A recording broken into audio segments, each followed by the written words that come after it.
On the grid, we have a very special guest Skyping in from up in New York State. It is the amazing, the awesome Rick Sammon. Our topic today is how to study the work of other photographers to propel your own work forward fast. We've got lots of giveaways today, lots of really cool stuff. Eric Kuna is not here. He is over at the Cape launch.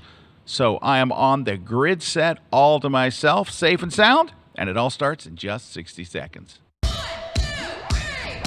Grid is brought to you by Tamron. Check out their 28 to 75 millimeter f2.8 lens. It's for Sony full frame mirrorless. It's awesome. Go to tamron-usa.com. And Profoto, the light shaping company. Check out the Profoto B1X, powered all the right places. Go to profoto.com/US. And Platypod, the tripod alternative that is changing the world. Everybody has a Platypod. You should too. Go to platypod.com.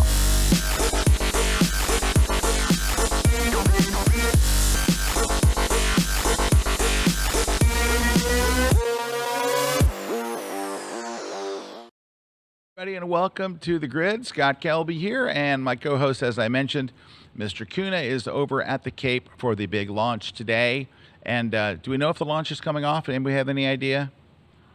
The weather is sketchy, so we don't know if we're going to have the launch today, but Eric is over there with his family, and they have got something elaborate planned for this historic launch today. First time I think America has had astronauts in space in about 10 years or more than 10 years. So it's a very historic day, and Eric, of course, wanted to be over there. And so I got the place to myself. I'm like, I'm coming in. I'm going into the set. Yeah. Now, Christina's here, but she's way over there. And the crew is here. Ron's here, and Jason's in the control room, but they're way over there. We're all practicing social distancing. Big time. Anyway, but we're glad you guys are here. Now, we are experiencing a weird technical difficulty with Rick. So we have Rick's video, but I don't have Rick's audio in my headset. So say something, Rick, and see if it's fixed by any miracle. How are you getting your haircut? Because we can't get our haircut here in New York. Yeah, I got nothing. Zip. Got nothing. But that doesn't mean that you're not going to be able to hear Rick. But Rick does have signs, and he's been giving me all kinds of signs. He's sitting there for the last 20 minutes drawing and doing charades with me and stuff like that. So we're going to continue to work on the headphone issue. But while he's doing that, so our topic today is, and Rick came up with this topic, so I want to give Rick the credit because I think it's a great idea, a great learning opportunity, which is how to study the work of other photographers to move your photography ahead fast. And I think, honestly, and I've said this for many, many years, I think one of the best ways to get better at photography is not buying a new lens, is actually studying the work of other photographers. But when people say study the work, I think there's a lot of people that go, well, what do you mean by study the work? And so that's what we're going to do. We're going to show you how to look at another photographer's work, and I've got a number of them chosen. I'm sure Rick does as well. And good news, while we're working here, Ron is working feverishly behind the scenes. He has another headset, and we're trying all kinds of things. They've been doing all kinds of stuff, and look, he's going to swap me out headphones or something, I think. And he's wearing a mask too, but it's like a Batman mask. It's kind of weird. Anyway, but so that's where we're at. Hey, real quickly, we've got a bunch of prizes today, so I kind of want to go over those real quick. So because we're giving more prizes away than normal. First off, we have a brand new sponsor, Lytra, who makes these awesome. We're giving away a Lytra Touch. So these are very, very small, ridiculously bright lights, like ridiculously, and they've got so many cool accessories and stuff. So you'll see an ad from them a little later, so you'll get a better idea of how they work. But we're giving one of them away today, and they are awesome, and you will love it, love it, love it. We're also giving away a Platypod Max, the big one. This is the one that you want to use instead of a tripod, and it will hold up to like a 400 millimeter. Nothing's taking this baby over. We are also, because of our topic today, we're giving away a wonderful, wonderful book. So this is Light, Gesture, and Color by Jay Maisel. I think it's Jay's seminal work. It's an amazing book. And it really plays into what we're going to be doing today. So we're giving that away as well. And we're going to be giving away a master level account to SlickPick. So SlickPick is a site that is basically designed for photographers to have their portfolio online. And I know that you might be thinking, what about Adobe Portfolio? Yeah, that's the free stuff. This is the pro stuff. It's really good. They've got literally hundreds of features. They've got it's a really supercharged kind of site. So we're going to give away a master level account from them today. So all you have to do to enter to get any of these prizes is simply leave us a comment. So you do the comment and you're in. Now, it would be helpful if you would tell us what you want to win. So you could say, I want to win the Lytra. I want to win the book, Jay's book. I want to win the Platypod. I want to win the SlickPick portfolio account, the master level account. Just let us know what you want to win, so you're not hoping for the Lytra and we send you a book. You're like, wait a minute, I wanted the light. So let us know about that. Also, there was one other thing. Oh, well, they're still working on the Rick thing. So I think we're just going to go ahead and bounce in. Oh, there is one more thing. It's important. All right. This is the last week for the Platyball on Indiegogo. So the Platyball, of course, I'm sure you know about it by now. If you watch the grid, it is the most amazing ball head ever to be created. It's not out yet, but it's going to be the one that Eric and I and everybody's using. So that's coming up shortly, and they did a Kickstarter campaign, raised almost $600,000, which is a lot considering what they wanted to raise was, I think, $18,000. They were hoping to raise $18,000. They raised $600,000 in pre-sales. There it is. And right now it's over on Indiegogo. But guys, this is the last week. It is the last week. Yeah, look at that. 568,000. All right, so 2,150 people have already bought one of these. The thing is, when this is over this week, the price jumps up. So this is your last chance to get it at a really good price, because if you wait and everybody gets one, you're going to go, oh man, I should have got it. This is your week. So go to platyball.com, P-L-A-T-Y, ball, just like you see on screen there, and it will take you to this page at Indiegogo where you can back it as well. So jump on that right now. Don't miss out and feel like I should have done it when I had the chance. All right, I want to say some quick hellos. Saying hi to Karen, to Elenka, who is wishing us, saying hi to everybody from super sunny New Jersey. Mary's here. Marcus is here from Braunschweig, Germany. Welcome, Braunschweig. There we go. Rick is here. Norm is here from up in Leesburg. Woody's here from Chicago. Mark says, hi, everybody. Pat says, hello from San Francisco.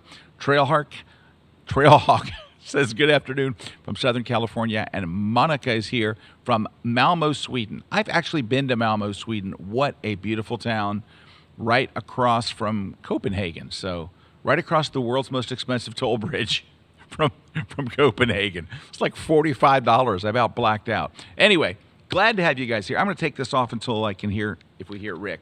All right. So the idea behind today, and this was Rick's idea, was that we would look at some of the work of other photographers and help you to break it down. So I decided to go with Joe McNally as my first one. And I think Joe is a wonderful, wonderful, he's got such a great style, and it's one that everyone in the world has tried to copy because he's just so freaking good. Anyway, he's always been a hero of mine, and he shoots a very specific type of portrait photography. And so I wanted to kind of break down his stuff, because if you look at the very first image he has here, this is, I would say, a non-typical Joe McNally picture. But it's really great. Of course, I mean, the lighting is spectacular. The subject is awesome. Everything is great about it. But this is a more traditional portrait. I want you to look at the rest of Joe's work, because that is a more traditional portrait style, and that's not normally Joe's style. So Joe's style is a very, I would say, either an editorial portrait. I think that would be the best way, to where it's not just about the person. It's about the person in these surroundings that is what makes the shot, right? So he is doing editorial style portraits. This looks like an Ellis Island kind of thing. And if you look at these, it's very clear that it's not just the person, but there's a story here. Like where they're working and what they're doing is important as the person is. So it is definitely an editorial style. So if you look through here, he's just got so many great images. I'm going to scroll down to one of my all-time favorites of his, and he's got some. Now you probably recognize this one from the cover of his book, Hot Shoe Diaries, right? That's an awesome picture. And that's an easy one to get there. Let me scroll down to one of my all-time favorites. Is it in here? I saw it earlier. It can't have hit this one right here. Man, I think this is everything about this, the symmetry, the lighting, the color, and like he's right in the center of the frame. But that's where he belongs in this shot. And look at the light above him. It's almost like a halo above his head. And it's just, I love his expression. He looks like a man of such conviction. And it just, I don't know. I just think this is such a great thing. But here's what I want to point out about. So let's break down some of Joe's shots. And so if, like, in other words, if you were saying, you know, I would love to shoot shots like Joe McNally, what makes a Joe McNally shot? All right. Now, besides the fact that Joe is amazing at getting great gestures from people, like he really gets, like you look at the person, like you look at that shot that we just looked at, and you can tell a bit about him. It's not just a picture of him, but it captures like his personality and things, which I think is Joe does so wonderfully well. But we're going to set that aside because that is his magic unicorn thing. But if you wanted to get into that style, so let's just kind of dissect this, and then hopefully we'll be able to have Rick do the same thing. And I may just sit out and let Rick talk because we got to get Rick in here. But so some of the things that Rick does, of course, you saw this picture we saw a moment ago. I'm sorry, one of the things that Joe does is that editorial style. So he's not shooting somebody on a gray background. I would say if you look, most of Joe's photos are shot in a wide format. So he's not shooting mostly tall. He's mostly shooting wide. And I think because of the type of thing he does, it is important. Now, also, take a look, and you can even see right here, most of the people in his shots are not in the center of the shot. Most of the people, you can even see right here, the gentleman on the sax way off to the far right. He's off to the far left. He's way, way off to the left. He's off to the right. And as you go through here, you can see, now there are certain times where he does put people right in the center. This gentleman, the guitar player, and by the way, any guitar shot gets a shout out. Rick would do the same thing if he were online. So, and these are more traditional style portraits right here. Okay. But then you get down here, and look, I love this shot. Man, I love this shot. So to me, this shot is one of those shots that has it all. Now why? Well, number one, it is an environmental portrait. So this looks like he is a jazz musician, probably in New Orleans, right? He looks like a Dixieland kind of jazz drum set. And I'm just basing that on it has so little to it. Like it's an old drum set, it's just got like a drum and a cymbal and all, and like that's really all you need for Dixieland jazz. You don't need 20 drums, it's not heavy metal. So, but look at the light on him. Look at the light. And very often, if you look in Joe's shots, it is one light source. Now, the light source may be, and Joe's a master at this, it could be natural light, but it also could be flash, and you would never know because Joe is so brilliant at blending the light with the existing light in the room. But I want to point out something, and this is really a trademark of Joe's that I want you to see, and I know a lot of people teach this. If you look at that picture, the subject's face is really well lit, and then Joe is the master of the fall off. It draws your eye right to, now the whole composition, because the subject is off center, it makes a more dynamic portrait. He's off to the side, and then the light draws you. Now, our eyes, and you know this, our eyes are drawn to the brightest thing in the photo. Well, you're drawn right to his face. But you've watched the grid enough, and you've seen us do the blind critiques enough where we go, look, there's something bright distracting in the background. This is perfectly executed. The brightest thing in the photo is absolutely the subject. And then the light falls off. It's bright in his face, and it gets darker and darker and darker as it goes down. That is absolutely right on the money. I mean, it's just so perfectly lit. It's a great background and all, but it's the colors work together. Of course, the expression is what's so wonderful. He looks like a guy that you want to meet and hang out with, right? He just has that, man, I'd love to buy that guy a beignet and what is it, coffee? Beignet and coffee you get at New Orleans at like midnight. Love to buy him a beignet and just sit there. And he looks like a fascinating person. But look at this thing of Joe's, how he does this again and again. Look at the light in her face. And you know what? It could be natural light, or there could be a flash out there. And so why, if you have natural light, would you consider using a flash? Because you can control the flash. The flash, it aims where you want it to. You can turn it up, you can turn it down. You can't turn the sun up. You know, the sun is in the sky, where it's at, et cetera, et cetera. But in this case, you know, I wouldn't be surprised if Joe had a light, because there's so many ones that in talking to Joe, I was like, well, so this is natural light. And Joe's like, no, it's a flash. I'm like, no way. I mean, he's really that good. Look at her face. It draws right to you. The composition is so simple, right? But you have the Statue of Liberty over here, and she's holding, looks like a passport or something, probably an Ellis Island type of thing. But you see this again and again in Joe's work, where the light is on the subject. It draws your eyes here, and then you have this simple, the backgrounds are simple, and they're clean. And look at this. Look at the light on his face, and look at the fall off. It's brightest here. Watch. It gets darker and darker. And everything, look at this. The leading lines lead you to him. Look at these lights. Bang. I mean, it's just so perfectly composed. So if I had to recap and somebody said, I want to take a Joe McNally type of photo, what would I do? I would shoot wide. I would probably put my subject way off to one side or the other. I would look for a simple, clean background, and I would make sure that my subject, like the background tells a story. So the background, like this gentleman, he's holding a book. He's in, looks like maybe a research library. There's all kinds of books and things here. So the story is about him. I don't know anything about him, but I know he has a connection to books. Maybe he's a curator, maybe he's a librarian, maybe he's an author, maybe he's a researcher, but I know from looking at the picture, this one's telling me a story. The other thing I would tell you is, besides making a storytelling picture, the light is right on his face, it's soft, it's flattering, it's bright, and then it has great fall off. So all of those things, and also, do you notice how many of these, the subject is lit with just one light? Go through here and look at how often there's just one light in here. That was a random arbitrary click here. But how many of these? You're not seeing 4 lights and 5 lights.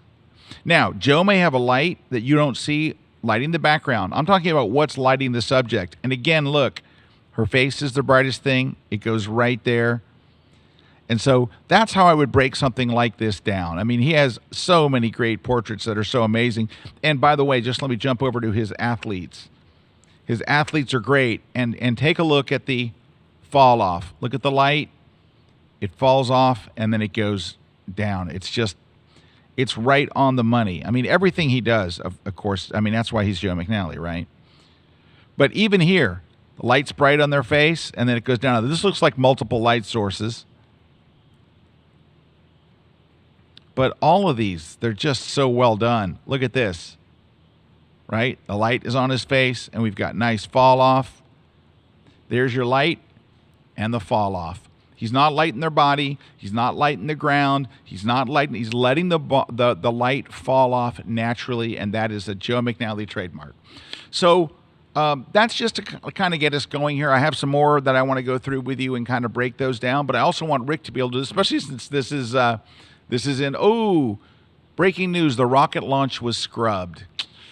We were afraid of that. The light, the weather at the Cape was not good. Like we're here in Tampa, Florida, about 2 hours away from the Cape, maybe a little 2 hours, 15 minutes. And the weather's beautiful here, but I guess the bad weather was moving in over by the Cape. So I know Eric is so disappointed because it's a history-making event, but the most important thing is that it's a safe one, so I get it. So we're going to take a short break. When we come back, we're going to look at more. I want to get Rick involved because I know Rick has got some great stuff.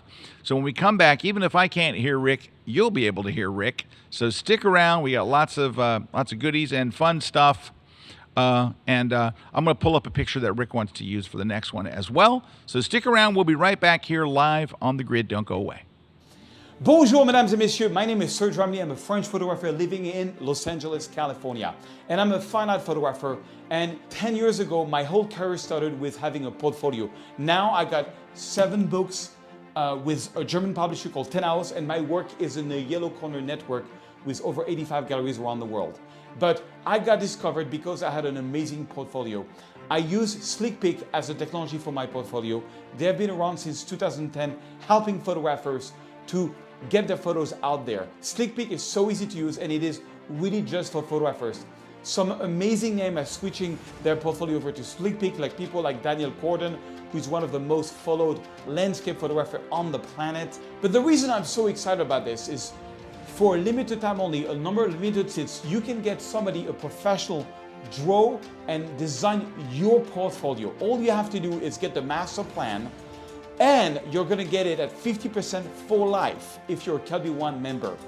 Also, you just have to fill in a form, and then a professional designer will do the website for you. Mind-blowing. You will get an annual all-in-one master plan that comes with portfolio designs, photo sharing and hosting, and hundreds of other amazing features. And today, Kelby One members will receive an introductory 50% discount, not just for the first year, but for the lifetime of account.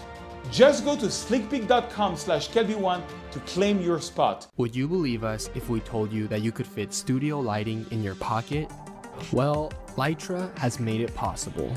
Lytra is a global award-winning brand that designs and manufactures professional-grade camera lights that are compact, rugged, and waterproof. Whether you're using Lytra gear in a photo studio or underwater, Lytra's mission is to provide content creators with flexible and unlimited lighting tools that can mount on any camera, anywhere. Their lights come with a high CRI or color rendering index, making them some of the most color-accurate lights in the industry. Due to the light's compact and rugged design, photographers are able to use the lights in ways that their studio lighting never could.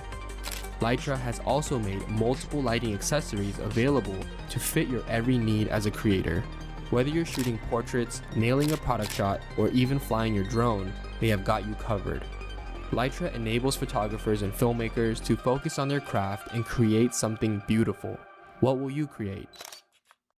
This segment of The Grid is brought to you by B&H Photo, the professional source since 1973. Hey, folks, we're back. Scott Kelby here. We got Rick Sammon on the line, and we're going to toss over to Rick. 2 quick things. Did you notice in that Lytra ad, did you see that they've got fall off? They were showing some shots with that really nice fall off that we were talking about. Hey, by the way, if you're wondering, so how do you create fall off? One of the secrets to creating fall off, and there's a number of ways you can do it, but one of the easiest ways is literally get your light really close to the subject. The closer the light is to your subject, the faster the light will fall off. So if I pull this light back 8 feet, it's going to light all of me. And as you move the light closer, it's going to light less of me and less and less and less and less, and now it's just my face. And it's going to fall off fast. So when you get it close, it falls off fast. When you're further away, it lights. That's why I tell people when you want to light a group, like let's say you want to light 8 people, your first thought is, oh man, I got to set up a bunch of lights. Don't do it. Take one light and go back 10 feet. Why? Because you won't have fall off. The light will be consistent from the left side to the right side, because when you move the light back 10 or 15 feet, everyone gets lit with the same light. If you take the light and move it up close, whoever's on the closest to the light will be brightest, and then it'll get darker and darker and darker.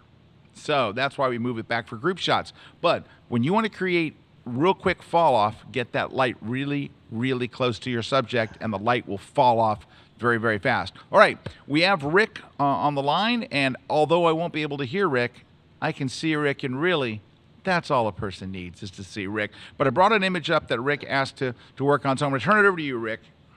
Okay, can you guys hear me? Can you hear me down there? I have the image. I have the image up. Okay. Oh, so you have the image up. Great. Okay, so first thing, you were talking about Joe.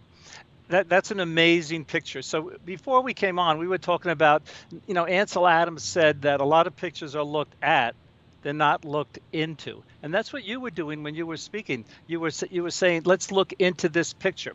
So, one of the main elements, actually the main element in every picture that's ever been taken in the history of the world, by you, by Joe, by all the great Kelby One members, the main element is light. So when we're looking into a picture, we have to think about all the different elements of light. So the first thing is the contrast range in the scene. So that picture has some nice contrast, the light subject there and the dark background. In photography, especially black and white photography, contrast is king.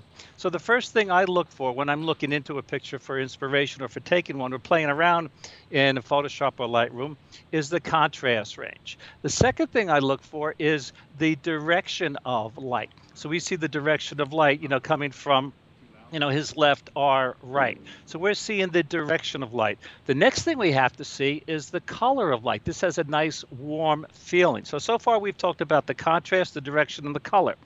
Then we have to think about the quality of light, whether it's hard light or soft light. So this is like kind of in between. There's harder light on the subject and there's darker light in the back. And the last thing when it comes to looking at the light is the movement of light. So we have the movement of the torch there. So if you're photographing a waterfall, you have the movement of the water. If you're photographing, streaking car lights, you have those the movement of the lights. So we have the contrast range, we have the direction of light, we have the color of light, the quality of light, and the movement of light. So all these things are so important. There was a photographer, I think it was Jim Brandenburg, I could be wrong, but he used to give a whole seminar on one picture. And if you pull up, Scott, any one of Joe's pictures, I could give some more tips, which I think would be kind of cool. But one thing about Joe is this. He has a superpower. And Scott, you have a superpower. You're good at guitar, drums, bass, keyboards. You're good at Lightroom, Photoshop, and you're good at guitar, and you're good at leading workshops. So here's the thing, though, and I'm serious about this. You have a superpower that makes you good at all these things. And my son turned me on to this. We had a conversation that if someone's good at something, you're usually good at a lot of things. So what is his superpower? So we could talk about Carlos Santana. Carlos Santana, he's a great guitar player. But what's his superpower that makes him a great guitar player? And I think it's he's a very spiritual person. And I watched his masterclass. And he said when he's playing guitar, he's making love to the guitar. And he's having a conversation. He's having a conversation with the audience. So when we're taking a picture, we have to think about that. What kind of conversation are we having? And I would like to ask all the Kelby One members, because I never thought about this until my son and I were talking about it. What's your superpower? Because it's your superpower. It's not being a master of the exposure triangle. It's not being, understanding light. It's something inside that makes you good. And I think it's a really interesting question when we start to think about, what is our superpower? Well, you have many superpowers, Rick, and you know who else has a superpower?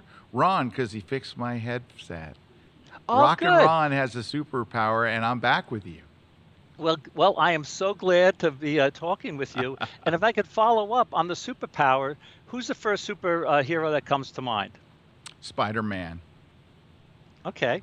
Do I need a photography superhero? No. Well, the thing is, Superman has superpowers, right? Oh, yeah. Super's in his name. Right, super's in his name. Batman doesn't have any superpowers. Mm-mm. Right? And Frank Dorhoff's, right? Doesn't Frank love Batman? Frank loves Batman. Yeah, he's really into him. But I'm serious about this. Batman uses his courage and his brain, right, and his skills and some to do what he tools. does. And some tools. Cool and some toys. But I think, rather than thinking about, okay, I'm going to get really good at guitar or Photoshop, think about what's really driving you to do what you do and to accomplish the work. And it might be, you might be a perfectionist. You might want to just like my thing is I don't want to miss anything in life. I'm 70. And by the way, Scott, how are you getting your haircut? You could get haircuts down there? So I finally got a haircut after 3 months. Rick, it was completely out of control. So Yeah, mine's getting a little long. yeah, my wife found a place where they are over the top about protecting you. You have to wear a mask. They wear a mask and a face shield, and no one's allowed in the salon at the same time. It's really a pain in the butt, but I got my hair cut. Oh, have look at you. Yeah. Hey, if we could talk about one other thing about looking into a picture. Yeah. Would it be, you may not be able to do this, but could you get a picture, like on Google, get a picture of the Last Supper up there? Sure. Now, this is Okay. the Last Supper I had because it was at last night. Yeah, yeah, at the new Oh, restaurant you the told me about. Last Supper. Oh, yeah. The Last Supper. Okay, If you yeah. could put it up there, and if I could talk over that, or if you're, is that possible, guys, or not? Yeah, It's not let possi- me get it here. Hold on. I'm going to. Because I was at a conference out of Oregon, and you this go. this young photographer, Ian Plant, was talking about composition. Okay, if we could leave this up for a little while. Sure. And like you talked about the Joe McNally picture of the minister, and I just loved the way he was holding the cross too. But like you said, Scott, he was dead center in the frame, right?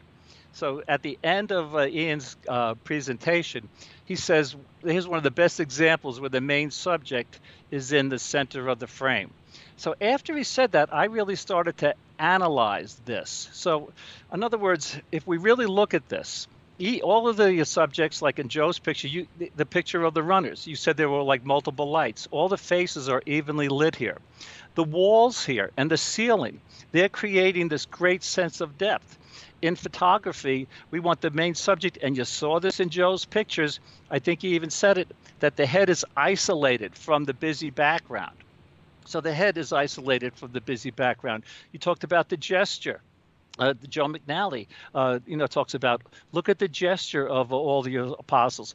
Look how, and you saw this in Joe's pictures too. Look how the picture is balanced. You have six apostles on one side, six apostles on the other.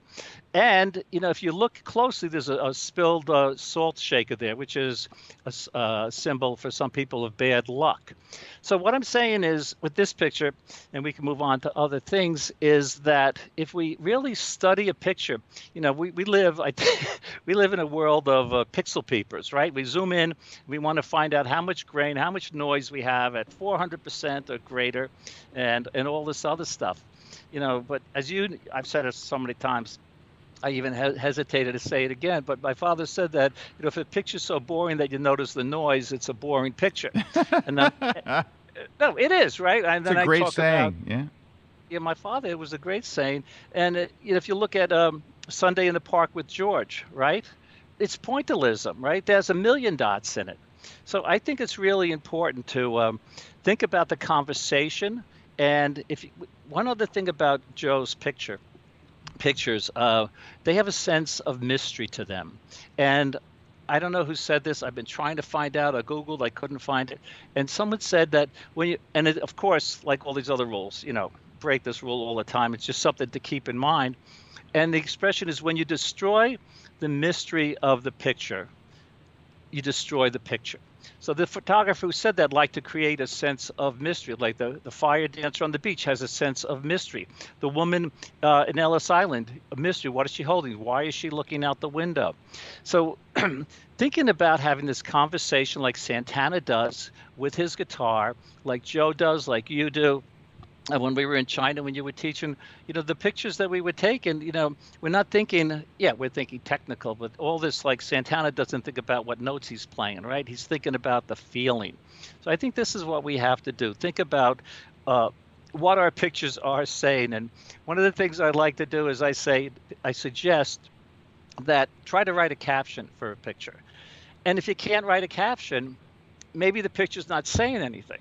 But then I follow up by saying, look at Beethoven, who wrote Moonlight Sonata, right? It sounds like the moon and all this other stuff. But he also wrote like Opus 27.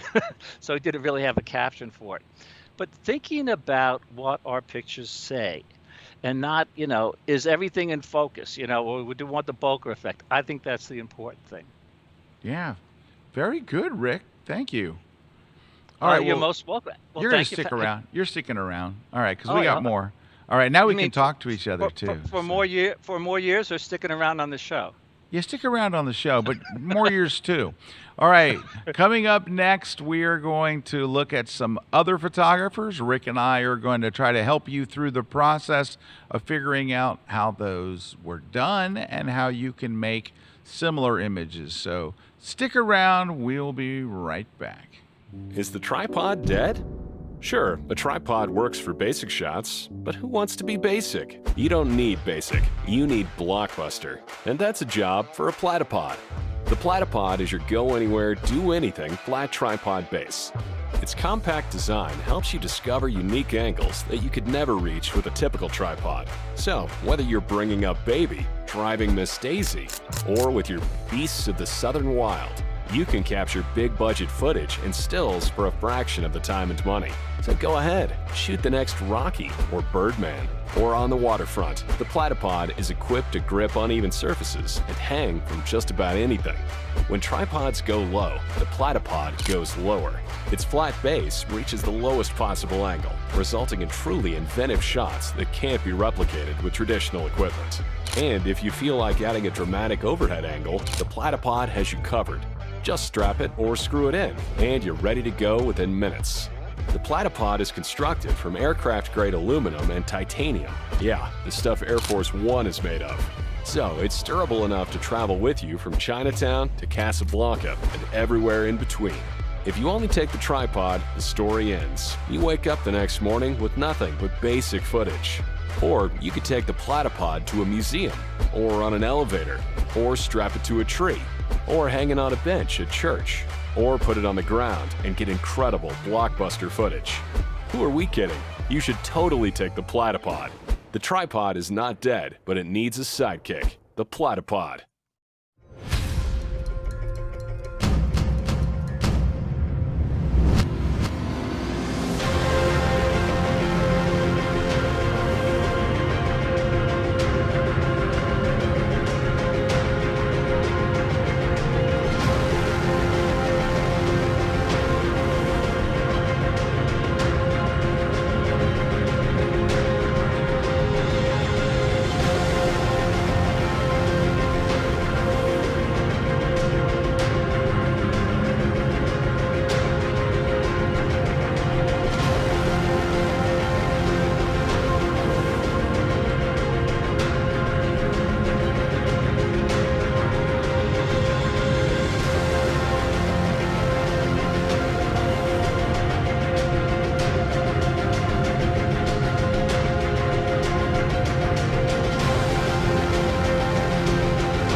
This segment of The Grid is brought to you by Canon.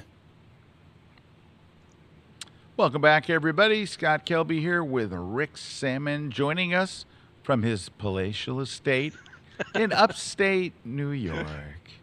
Palatialness and Rick. Well, glad to have you, Rick. Hey, it's great to see you, my friend. We have so much fun together, right? We do. And you know, Rick, one of the things I admire about you, and you are a guy with many, many talents. You went to the Berklee School of Music. You're a great musician. You're a great photographer and many other things. But you know what? You are a person that enjoys life at the level that we all want to. And I love it. You are so much fun to be around because you're enjoying every minute of whatever you're doing, and that's an awesome way to live. Well, as Groucho Marx said, Scott, if you're not having fun, you're doing something wrong. Well, you're having fun, buddy. Hey, before we kick into this, just a couple quick things. We have so many giveaways today, and I want to make sure you have a chance to win them. We're giving away a Lytra torch. You know what that is now. There we go. Lytra torch. You know what that is? We're going to give it away. Just all you have to do is leave us a comment. You don't have to say anything particularly poignant. You can just say, hi, love to win the Lytra, or I'd love to win Jay's book. Hey, can I tell you why this book is so perfect for today? I'll just give you an idea of what this book is about. Now, this book is from Jay. Jay's a living legend of photography. But what's so great about it is, in this book and throughout the pictures and examples, Jay basically says this: for a photo to be special, it has to have something special. Now, the special thing could be light. It could be dramatic light or beautiful light, and you saw great examples of that in Joe's work. It could be gesture. It could be what the person is doing, or their actual gesture they're making. Is it the normal thing you normally see, or is it something that's like, wow, what are they doing, or that looks cool, or whatever? And then there's color. Is the color in the image the star of the show? Is it someone wearing a yellow raincoat standing in front of a red wall, right? Well, what Jay says is any one of those three can make a great image. What if you have two of them? What if you have amazing color and then really dramatic or cool or interesting light? Or what if you have all three? Amazing light, incredible color, and a really fascinating gesture. This book is, people have written such wonderful things about this book. Now, I do have to give a disclaimer. We helped with the production of this book. So we laid it out. Jessica Maldonado and Kim, our team, edited it, laid it out, did everything, and worked directly with Jay to make this happen. So just giving you a disclaimer, but we are giving it away, so we're not trying to sell it to you. Okay, so if you want to win Jay's book, you will learn a lot. We're giving away a Platypod Max. We're also giving away a Slick Pick master level account. So if you want a pro level portfolio online, someone's going to win one today. Leave us a comment and you're in. All right, Rick, you ready to head back into some images? Yes. I got a killer landscape photographer for you. All right, Max, and I'm hoping I'm pronouncing his last name correctly. Rive, R-I-V-E. He has got, well, basically 2 million, almost 2 million followers on Instagram. And if you take a look at his images, you can see why. So I want to kind of take a look and let's dissect at Max's work and what makes it so amazing and why do so many people follow him. All right. So Rick, let's start off with the first thing, that when you look at this set of images right here, there's a number of consistent things throughout his portfolio. Now, he obviously has a very consistent and very good post-processing style, right? He has his look down, what he does in post. But he does two things really well. So if someone asks me, Scott, how can I shoot in his style? Well, I'll give you three things. Number one, it's his perspective.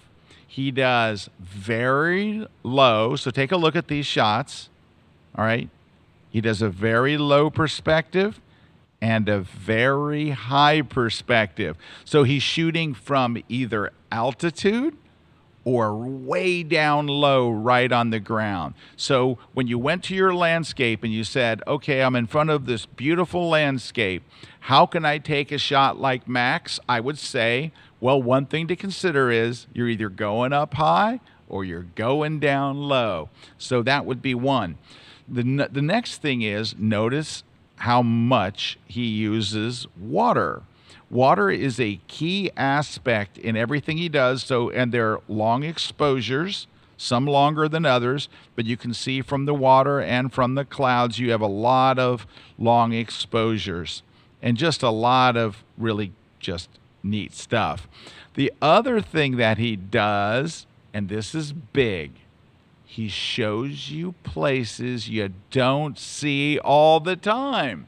Like he's not out in Arizona going like, here's Horseshoe Bend, and here's the Slot Canyons, and here's that barn in Wyoming. When you follow him, you're seeing stuff where you go, man, I wonder where that is. Wow, that looks cool. I mean, he looks like he's shooting on a different planet than where we live, Rick.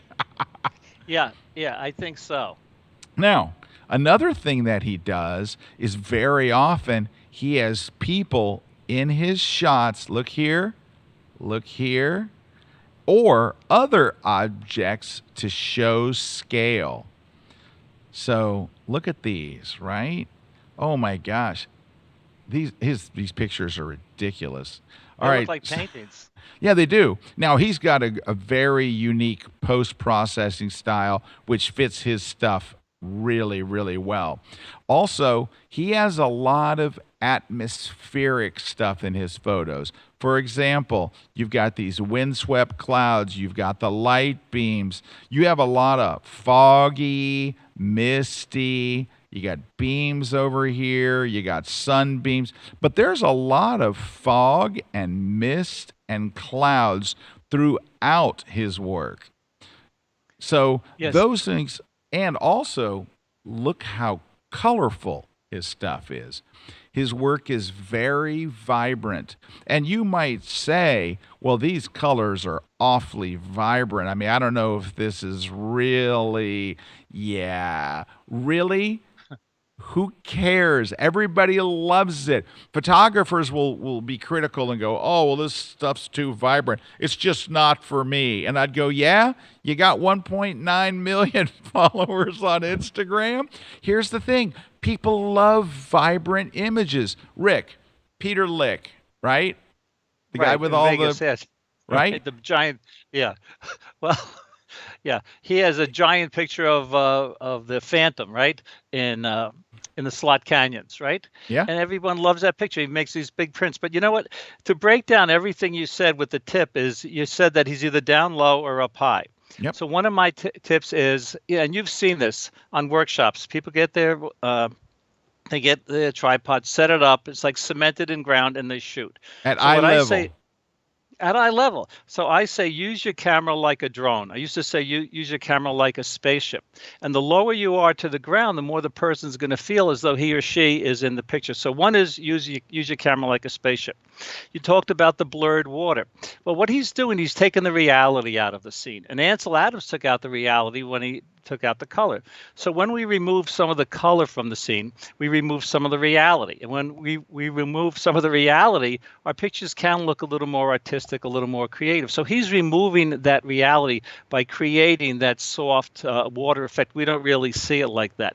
Another thing I notice about his awesome pictures, he's leading us into the scene. And a lot of these, if you go back to them, I feel like I'm there, but then I feel like I'm really being like led into the scene. Like, look at that picture in the center. I'm being led right to the back there. On the picture on the right, I'm being led up to the right. So he's using it like there. Look, I'm there standing in the water, and my eyes are being led right back there. You mentioned the subject. You know, no matter how small a person is in the scene, like you said, Scott, it adds a sense of scale. And speaking of subjects, I like Jay Mazel's book. I saw his movie, Jay Myself, which is an awesome movie. I recommend everyone see it, get some insight into this just phenomenal artist and person. But there's something else, and it's never underestimate the importance of a good subject. Like I have a poster of the Beatles on my wall here, and it's like overexposed, and it's not. I'm looking at it right now, and Ringo's head is behind George Harrison's head, and you know it's not great composition, but it's an amazing picture.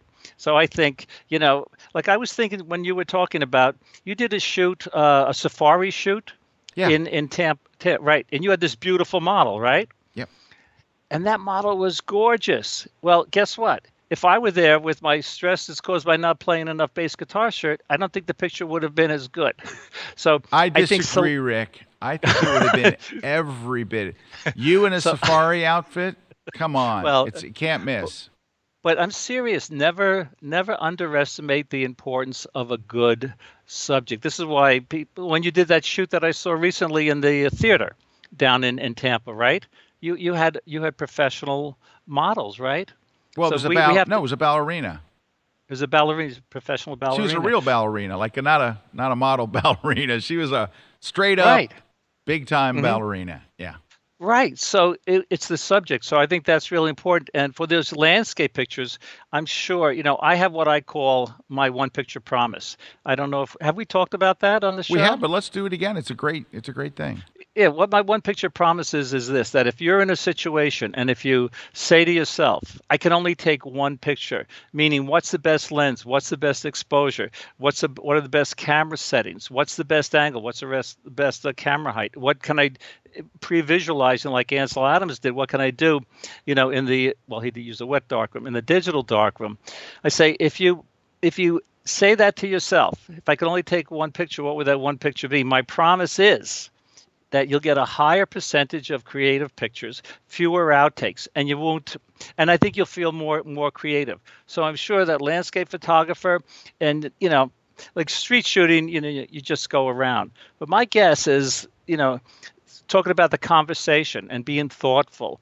I think every one of those pictures is very well thought out. I don't think he just set up his tripod. Obviously, a lot of the pictures were taken in the early morning and late afternoon. Oh, his lighting right? is perfect. Yeah. No, it's like, look at those clouds. I mean, on the top Rick, left.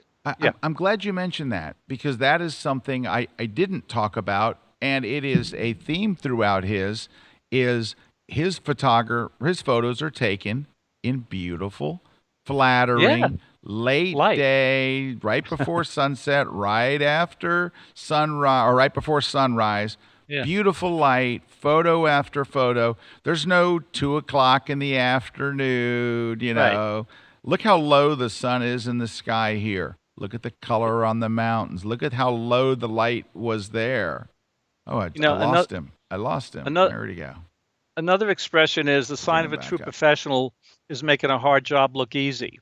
I'm sure a ton of work went into getting to those places. Ansel Adams hiked up for hours to get up to take those pictures of Half Dome with maybe 6, 4x5 film holders. So he had like 12 pictures to take, right? So he probably had his one picture promise or something like that. But it's really all about the light, like we were talking about earlier on in the show. All right. Hey, Rick, we have a question from Nina, and I want us both to answer it, but I'd like you to go first so that way I can go to school on your answer.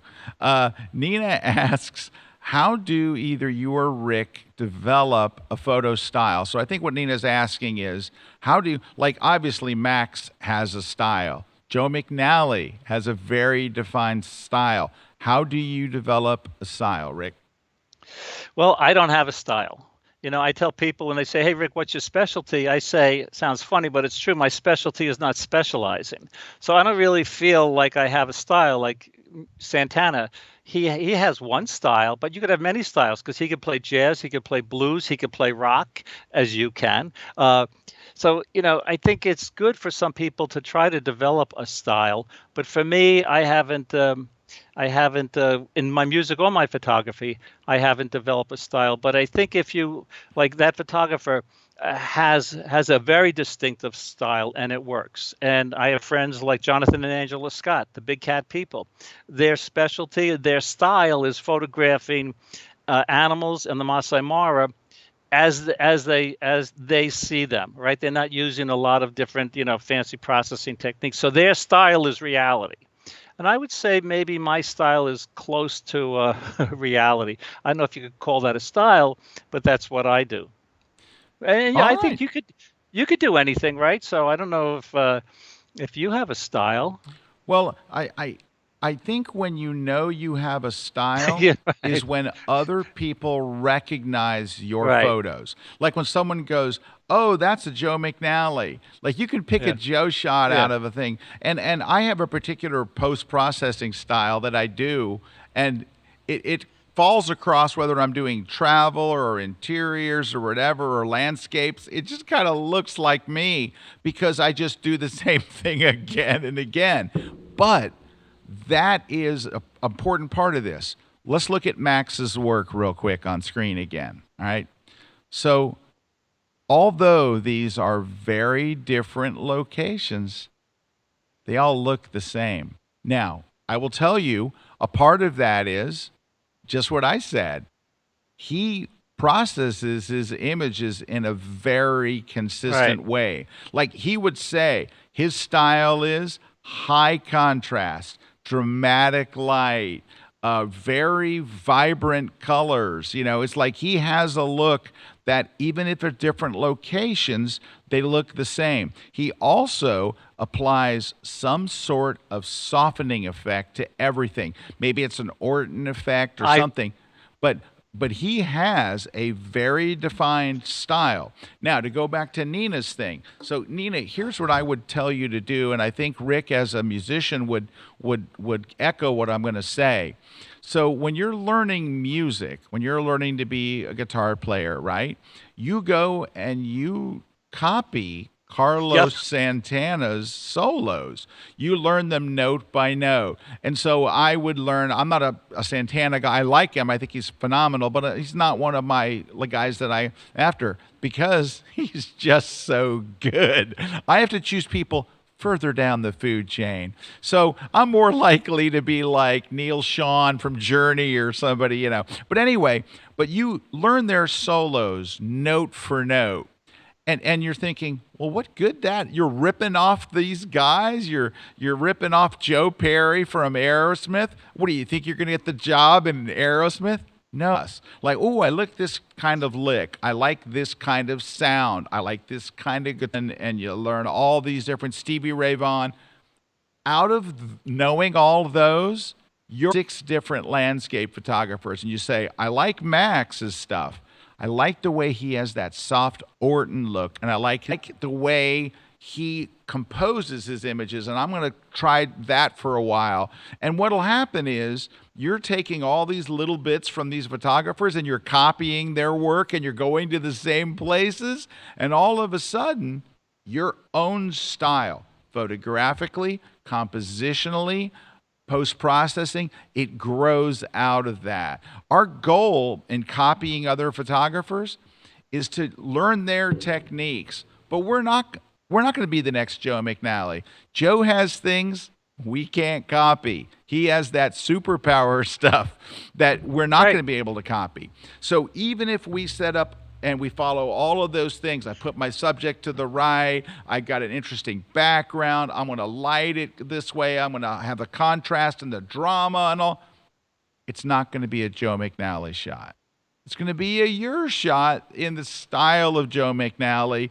And the more you do that, the more you'll start to realize, well, I know Joe does it this way, but I kind of like doing it this way. And all of a sudden, out of this emerges your style. So we start by copying the people that we look up to, and out of that will emerge our own style.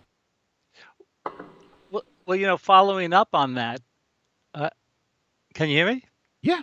Oh, yeah. Yeah, following up on that, just paraphrasing what you're saying, I guess Nina wants a style, and I think a lot of people would like a style, and they would like to be artists, right? So there's a great book out. It's a little book. You could read it in about, an hour and a half, something like that. It's called Steal Like an Artist.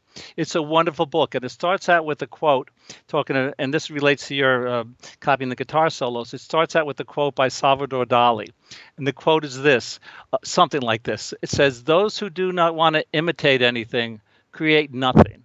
So this is really important to try to, copy the work. Go to Yosemite and try to photograph these scenes, or go to arches like you mentioned before, and take the cliche shot that a million other photographers have taken. It's good to do that. It's fun to do that. But then challenge yourself and say, I'm not going to leave here. I'm not going to leave here until I take a different type of picture from a different angle, or you're going to process differently, or whatever. Yeah, and that can be done because everyone shoots the classic shot, and you should shoot the classic shot, but then say, hey, look, I'm gonna play, I'm gonna practice, I'm gonna be creative, and you might shock yourself with what you wind up with. Well, on that note, when we were in China, we all took the pictures of the cormorant fishermen, right? Yep. And, lots of people have photographed them at sunrise. And I remember Susan and I were talking about you jumping down the cliff the other day. Remember that was fun. Good that times. Was fun. But anyway, Susan looked at your Spark page, and you have a picture. I think we walked out of one of the houses, and it's a picture that you're looking down the street. And it's not a picture that everybody would take. So go have fun and take the regular shots, but then challenge yourself and say, I'm not going to leave here without following the one picture promise, a picture that I'm going to take that no one's taken. There you And go. I love that. Yeah. So maybe you could have a link up to your Spark page on our China trip. Yeah, I'll throw it up here. When we come back, I've got 2 more photographers, but I'm not going to be able to spend the time that we have thus far. But I want to go through them real quick, and I want to get Rick's comments because these are very, very different than what we've seen. But one of them is also a portrait photographer with a completely different style. And you're thinking, how different could it be? It's people. Completely different. Great photographer and some great insights coming up right after the break with our buddy Rick Sammon.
This segment of The Grid is brought to you by Platypod, the world's most compact tripod base. Make sure you don't miss any episodes of The Grid by subscribing to Apple's podcast app or iTunes. It's free, and we even have a special audio-only version, too. So sign up today. Hey, we are back. Scott Kelby here with the wonderful Rick Sammon. And we got some winners to announce here in a moment. 2 things. I did bring up what Rick asked about was my Adobe Spark page on my workshop trip with Rick to China. And we went last year, and it was really Rick's trip. And I said, Rick, if you ever go back to this area, and I said, there's Rick and I right there.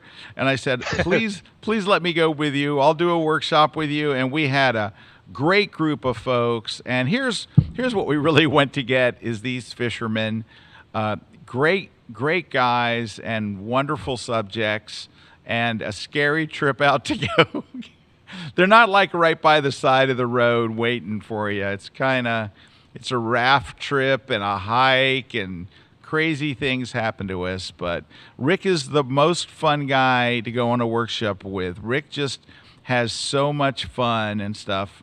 Anyway, I wrote about the whole trip here and shared some photos, and anyway, but yeah, that picture, I think it's here down the street. Oh, because I know. let me go down a little further. Let me see. So there was when we were in that little town, right? Yeah, Probably. yeah. All right, so let me Yeah. get to that little town. M- Hey, there's might have Rick been and here. Mia. All right. Oh, Right Andy there. and Mia, yeah, they're great. And Andy. Oh, there's no Rick here. Sorry. All right, let's go. And it's a little further. We went to this old village. Hey, by the way, Rick and I were not the only people there. Oh, yeah, right. There was a couple of others that snuck in. All right, here's the village. Oh, no, not this village. Wrong. I got to go to another village. We went to a lot of villages. Was it this shot? No. No? Maybe it wasn't. That's it. Yeah, That- it was like that I really like the red lanterns. I like the people are just hanging out, and I love That's Mr. Joe. one Right of there, our Mr. sons. Joe. You know, we posed them inside. And I think you might have one or two other street shots here that are. There's Mr. Joe, looking nice. But Yeah. So I- here's I- one where I didn't even show his face, but I thought his hands had a lot of character, and he was carrying a basket of these nuts and stuff. And anyway, but yeah, and I shot this in his house because just the light was so beautiful on it, just hanging on his wall there. And and- Scott played Stairway to Heaven on that very guitar. On that Yeah, I very picked it music. up and I said, "There's a lady who's sure." Oh, that's okay. it too. See these Oh. street shots? Yeah, those street shots are really nice. Well, thank you. All right. So one other thing. So 2 comments. Calibra is watching the show. So hi, sweetie. Anyway, she had a couple of great comments, and one of them was a follow up on what you said, and it's really great. She wrote, "I totally get what Rick is saying, and I believe the greatest artists and photographers have an intense desire to connect and communicate with others." I think that goes back to what you were saying about Carlos Santana and how he's having this conversation with the audience. He wants to Right. connect to through his music. Yeah, and that might be his. You know, I don't want to speak from that. Might be his urge, this wanting to connect with people, and you know, who knows? Anyone could, a psychologist could analyze what that might mean. But we do have this superpower, and I think it's very interesting if we ask ourselves what makes us who we are, and how do we get these pictures? It could be dedication. Could be. I have a friend, Alex Morley. An amazing photographer. I asked him what his superpower is. He said he's a perfectionist to the point of being beyond perfection. So when he's taking a picture, he's trying to be that perfectionist. But I know you have some other photographers. Oh, Rick, we want to do you look know what my superpower is? The ability to go to a new city and find the best hamburger place. That's my superpower. I can with your anywhere. own spray cheese. With my own can of spray cheese, just in case. All right, she had another comment that was for Nina's question earlier, and I think it's great. She says, and this I wish I had said this because it's so much better said than what I said. But she said, "Style comes from practice. The more you practice, the more confident you become, the more willing you are to experiment. Once you're comfortable enough, knowledgeable enough, your style will follow. I personally believe your style finds you. You don't find it." So much better than what I said. Wow. You know what? She should be on the show. Oh, dude, I try to get her on all the time. She's very busy. I'm always saying, hey, but okay. So I want to turn you on to another photographer. This is another portrait photographer, and I think this guy is awesome. I'm a big fan. His name is Danny Diamond, and his work, it's portrait work, right? Shooting people like Joe, men and women, but he's got a certain something about his style. And let's take a look at the images. And he does, I want to point out something because this is a big thing today that a lot of people are missing. So, and Nina, heads up on a style here. He is putting cinematic color tone over almost all of these photos. He's adding a tone like what they do in movies. Yep. Like, look at this picture in the center. He's got like some purple tones and some yellow tones. This stuff is built right into Lightroom.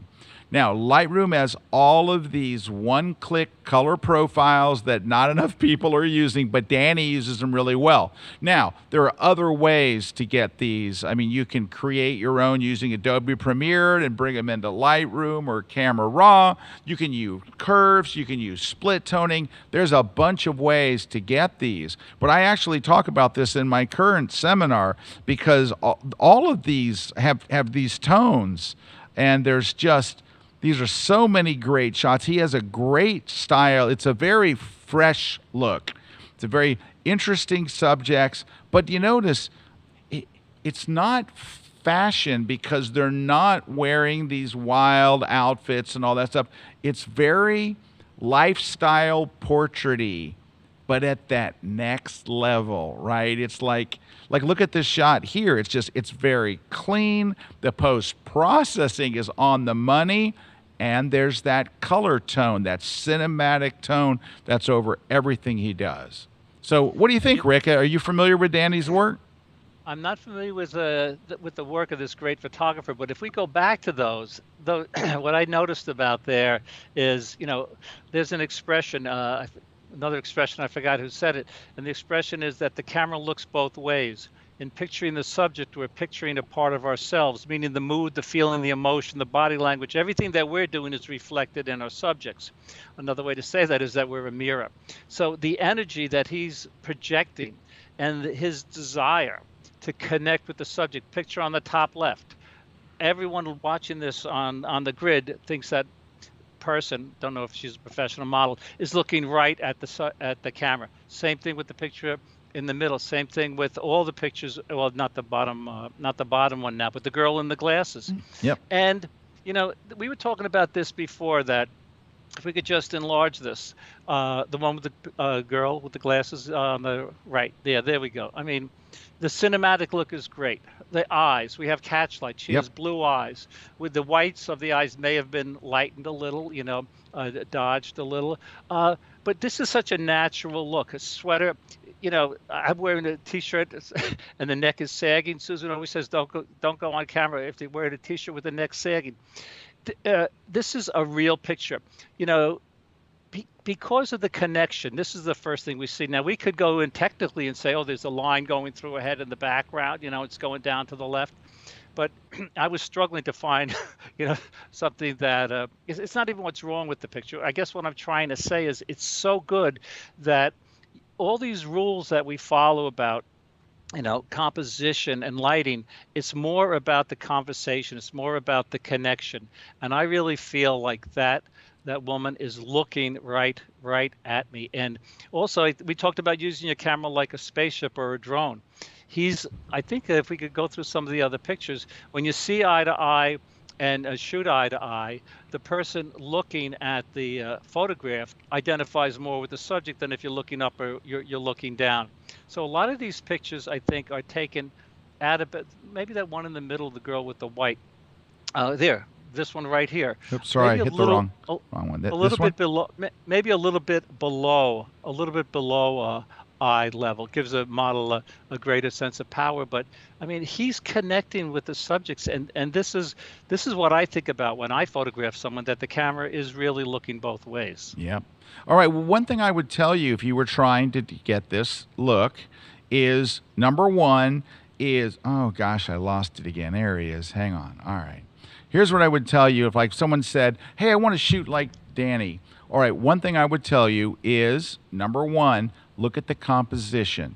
Look how he cuts off the top of the head in almost every single image. Cut off the Peter Hurley look. Right? So what that does when you cut that top of the head off, and he always cuts enough to where it's intentional. It doesn't look like, you didn't do it right.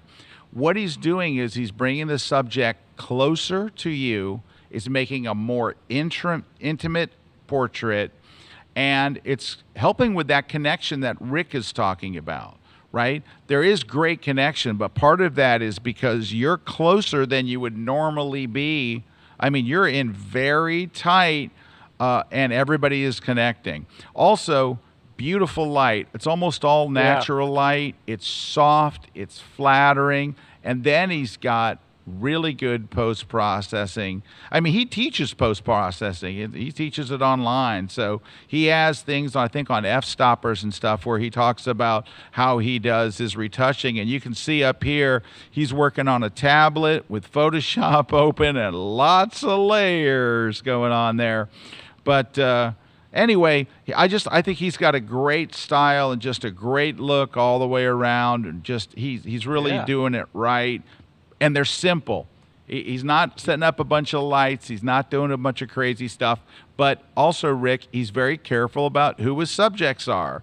He's got great subjects, and they're giving him a lot, especially in the eyes. He knows how important that is. All right, we're going to move on because I have one last one that I want to get to, and it's somebody you know, Rick, somebody we all know.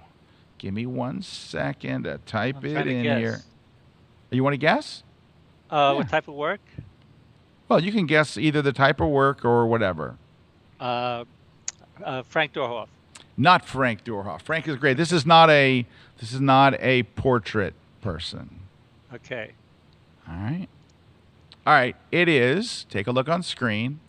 It is Moose Peterson.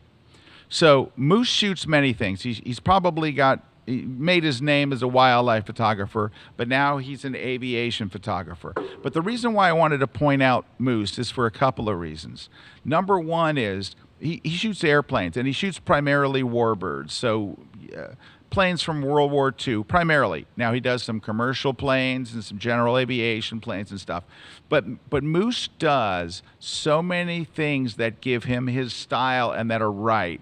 Take a look at the 3 planes we're looking at right here. Now, 2 of them are on the ground in beautiful light with great skies. The third one's air to air in great light. Moose is really, if you want to say, so who is Moose as a photographer?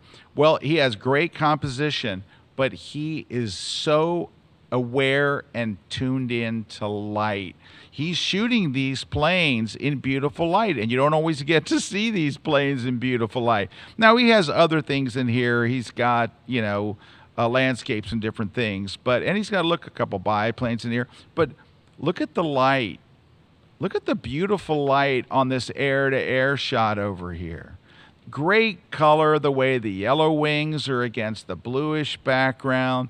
And then look at this one here. Look at this beautiful shot at dawn, right? It's great light, and it just all works together. This shot's in the afternoon, but it's at a time where the angle of the light is really nice. Look at this Corsair over here, and it's just beautiful. Now, he does everything technically right on the money. The prop spin is perfect and all that stuff. Yeah. But Moose, he's like, I'm taking warbirds in fabulous light at great locations.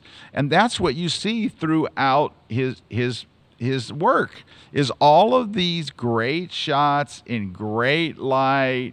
And it makes for really interesting photos. Just beautiful. Look at this. I mean, these are gorgeous, right?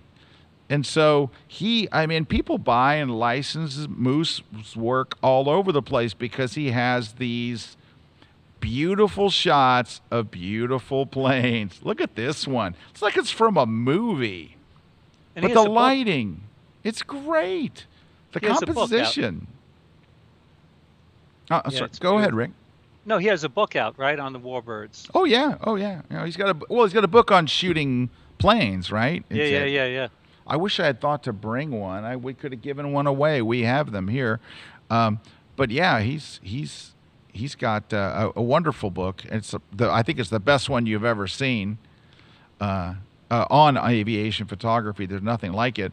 But anyway, let me show you something. And there's another lesson in here. So Moose only has 30,000 followers. That's crazy. He should have 300,000, 600,000. But do you know why he doesn't?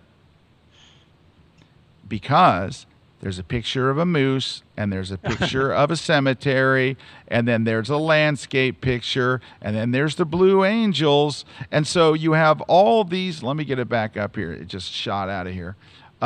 You have all these other topics. And on Instagram, like it's got a bird. So let's say that I wanted to follow moose because I love aviation photography. And that's all I follow, just aviation photographers.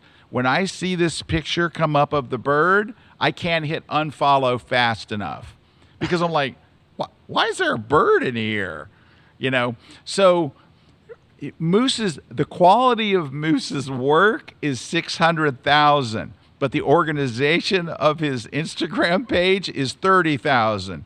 So somebody tell Moose, pick one category. Now, Moose could have Moose Peterson Wildlife, Moose Peterson Aviation, and maybe he does. Maybe there's another Moose Peterson I'm not following because this is the main account that I follow. Look at this. Come on. But if I saw this picture and I hit follow and I'm thinking, man, I'm going to see more of that, and then this shows up, I'm not kidding. I can't hit unfollow fast enough. I'm like, what? Unfollow. I don't like wildlife photography. I just don't like it. I don't follow any wildlife photographer. Like, out. Couldn't unfollow him fast enough. Well, you know, there's. Go ahead. No, I'm done. There's one thing about, I was saying that my specialty is not specializing. So here's the thing. If you're good at one area, this gets back to the superpower thing too. He's good at birds, and he did birds for years, decades, right? So he's good at warbirds. The same thing, fast shutter speed, watching the background. They're moving, the light's changing all the time. You have to look for the light. Scott Bourne, who's been on your show, says he doesn't photograph birds unless the sun's at your back. So what you learn, I think if you're good at like close-up photography, like flower photography, you're probably good at food photography, right? Because you think about the depth of field and the bulk of effect and all this other stuff. So that's why I think it's good, especially in these times where a lot of people are stuck at home, to try to photograph things you've never photographed. For example, some people said, someone sent me an email. They said, I'm stuck. I need a project. I want to learn more about the light. Well, I don't have my coffee cup here, but I have my beer glass here.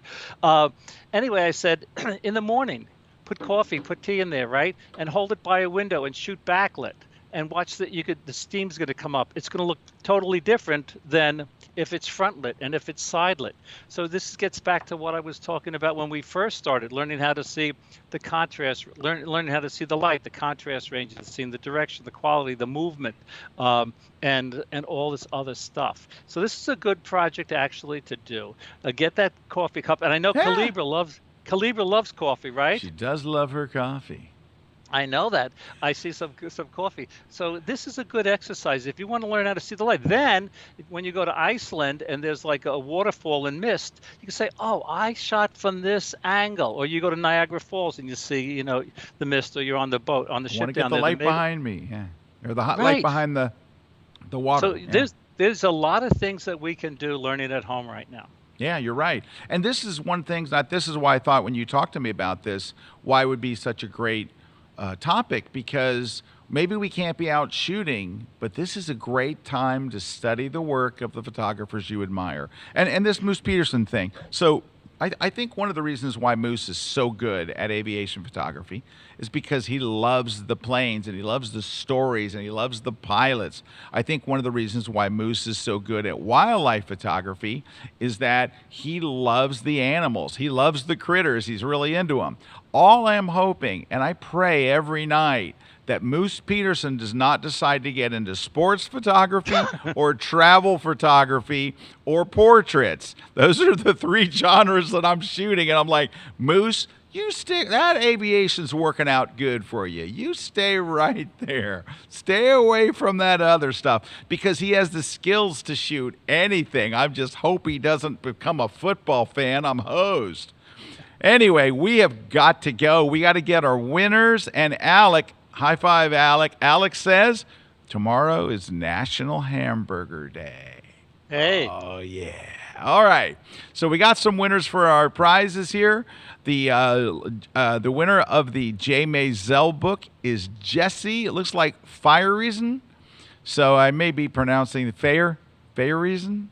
I'm sorry, Jesse. I trashed your name, but you're a winner. So the Slick Pick Master level account goes to Robert King. So congratulations, Robert. The Lytra Torch 2.0 goes to Biker Jeff. Yeah. All right. And the Platypod Max goes to Martin Malicki. So congratulations to all of you. What you need to do is contact us through gridprize@kelby1.com. We'll make sure that you are who you say you are, and then we will ship it out to you. So there you go. Any last words of wisdom, Mr. Sammon? Where can people learn more about you?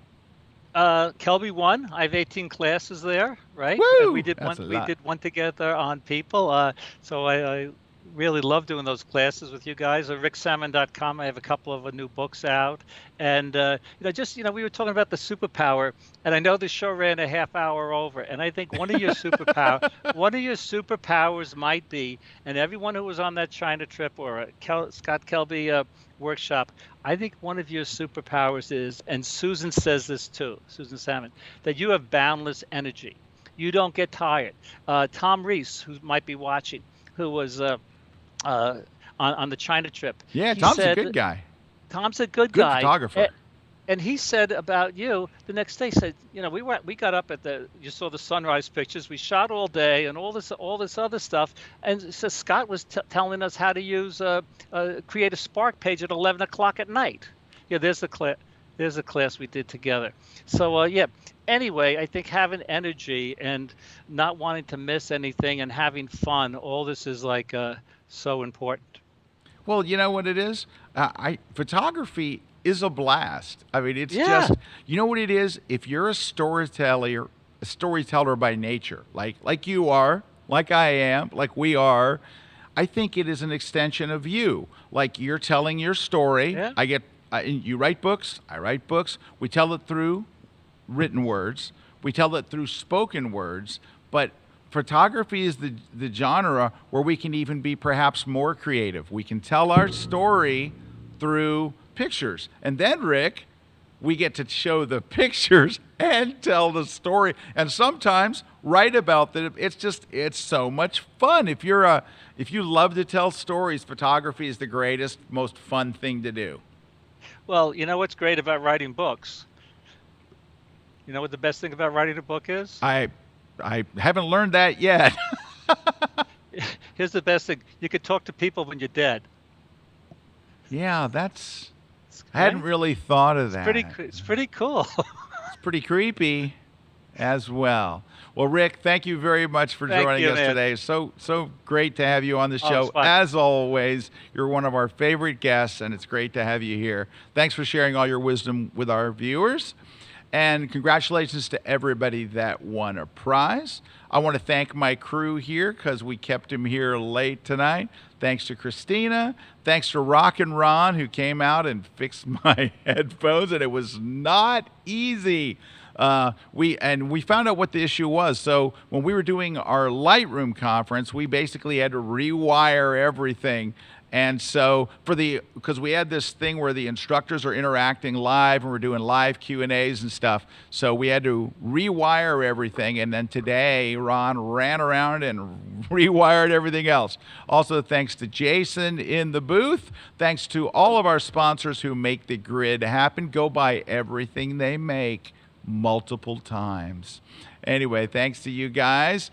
And we wish luck to Mr. Kuna on getting that launch. And we'll catch you guys next week live right here on the grid. Take care, everybody.